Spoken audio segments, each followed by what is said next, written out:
Kitvei Kodesh is an Isser, albeit perhaps D'Rabbanan, but it is still an Isser.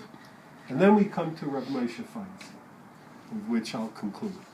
Rav Moshe was asked the question, I think by the Roth's Mechutin, Shabtai Rappaport, was asked the question by his grandson-in-law regarding recycling. It sounds like a marvelous way to deal with the problem. You can do something positive with all of this paper material.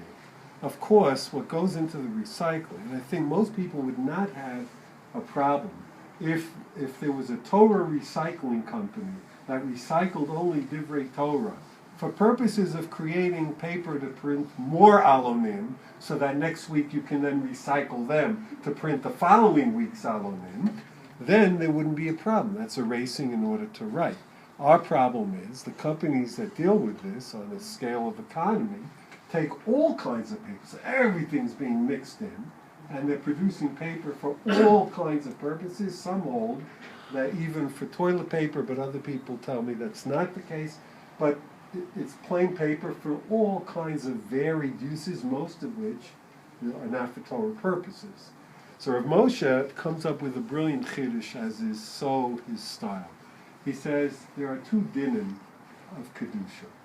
When you write a Sefer Torah, of course there is a mitzvah to write a Sefer Torah, there is intrinsic Kedusha immediately upon its appearance because of the content that it has. Point number one. It's Kedusha that's intrinsic. Two, Kitvei Kodesh, which actually not only you're not obligated to write, most of our Kitvei Kodesh really shouldn't be written, but Eit La'asot L'Hashem Eferu Toratecha, what can we do? But therefore, there's no mitzvah to handwrite tons of scrolls of Yeshayahu and Gemaras and Mishnayos, etc. Everyone should know it by heart, from A to Z. We don't. We're weak. Pressures. Fine. There's a heter. So therefore, you can't tell me that the mere writing of something that really ought not to have been written makes it kadosh on its own. So what makes Kitvei Kodesh kadosh? The learning from it. So long as something is used for learning, there's an inherent kedusha. But when something gets worn out, it's been there, done that. Remember back to what I said about the tashbats, and it is no longer being actively learned from, then the kedusha dissipates, and therefore he says at the end, it's clear to me that this is correct. But I think you should talk to the Sfaradim, to the Eidei Charedis, and so forth, and other people. He felt that this is such a broad international Jewish question, though he's positive. He says, barurli, that I'm right, and he was not a Baal Gaiva, everyone knows. But still, he said, it's open to discussion with other people. I just add that you asked me about Yud and so forth. There are other shittas. Each one of them are not held by a majority of scholars, but in Paskining Halacha we have what's often called snufin. We have a general direction, and to add to the validity of your position, you take other things that on their own wouldn't stand, but this doesn't stand on its own, that doesn't. You have 20 things that don't stand on their own. You have something. So what are some of these other things? Rashi has an opinion in the Masechet Sanhedrin that there's no Kedusha to anything that's not written on a cloth. Alonim, as far as I know, are not written on a cloth. Not yet. Not yet. Two, there's a position that the Avnei Nezer quotes that anything printed, as opposed to humanly being written, I refer you back to the old machloket about handmade matzah versus machine matzah and so forth.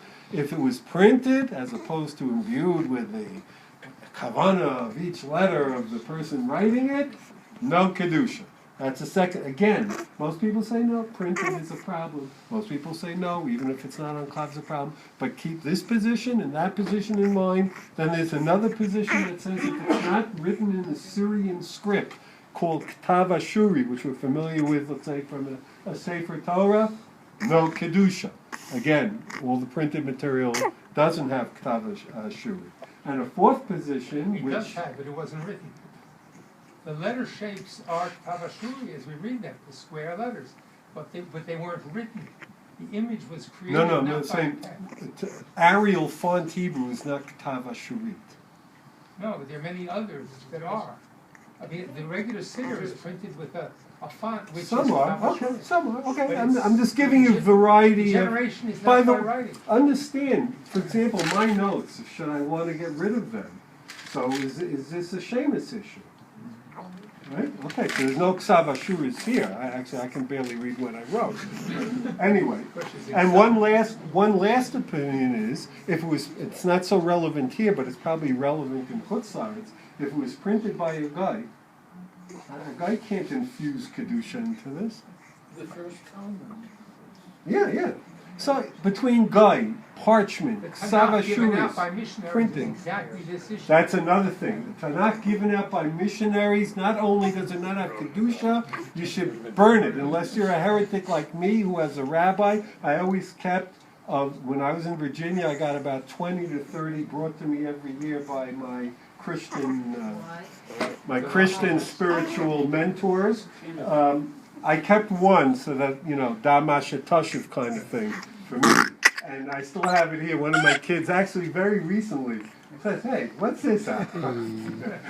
So I keep one, but basically you're commanded to burn it.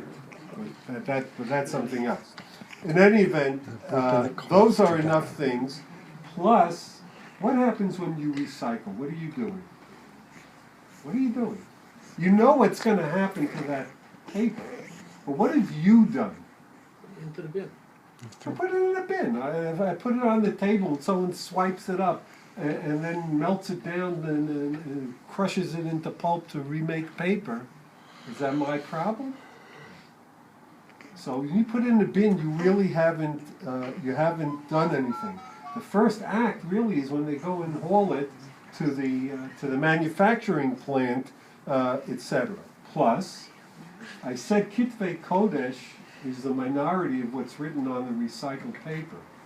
Kitvei Kodesh happens to also be a minority of what's in the recycled bin in the first place. And therefore, it's batel, although I do have to admit, there was one opinion that, what's the name, he passed away from Tchumen, the editor.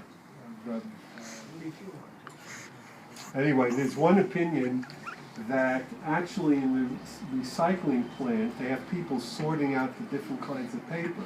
So it's not like the Kitvei Kodesh is lost. I disagree with him, because the guy who's recycling the paper, he's looking at blurry things. He has no idea what he's looking at. He does it mindlessly. He might as well almost be a machine and pretty much soon be replaced by a machine. So in conclusion, what I'd like to suggest is, first of all, we really ought to minimize our production of materials that wind up being Geniza and should be more judicious in that. I don't know, you can hold that there's an issue of I'm coming to that, because because people argue why there's so many alonim, but if each alon speaks to a particular audience, so for purposes of increasing limud Torah, just like there's a heter to write Kitvei Kodesh for Gemara Shiur, so yeah, there's room for it. Although I highly question some of the alonim, which are basically, there's a little piece of Torah there that's insignificant, that's a fig leaf for news magazines. Yes. Granted, I'm about to be quiet on that note. Of course, there's now a solution. Toilet paper has a hechsher. It says printed lelo shash geniza. There are many. Really? Yes. Okay. It used to be that it was printed in I don't know why toilet paper was important to know that it wasn't in a Machal Shabbos plant, but everything else that you bought, like the notebook, that maybe was printed in the Makal. I've Well, never that it would understood. be usher to say that. Pardon? I think it would be usher to say that there's such toilet paper that is kosher. Because what you're saying is that everyone else that is using toilet paper or tissues on Shabbat is over on It's a general General problem. Shabbat. That's it's a general observation that is worthy of deep consideration. Anyway, where one can put something in Geniza, he should, especially if they're books like Mishnayos, which don't have Azkara, Mishnayos, Gemaras, and things like that, as opposed to Alonim, because the argument can well be made, and I again refer you back to what Rabbi Yitzchak Hanan said. Alonim, probably today, can be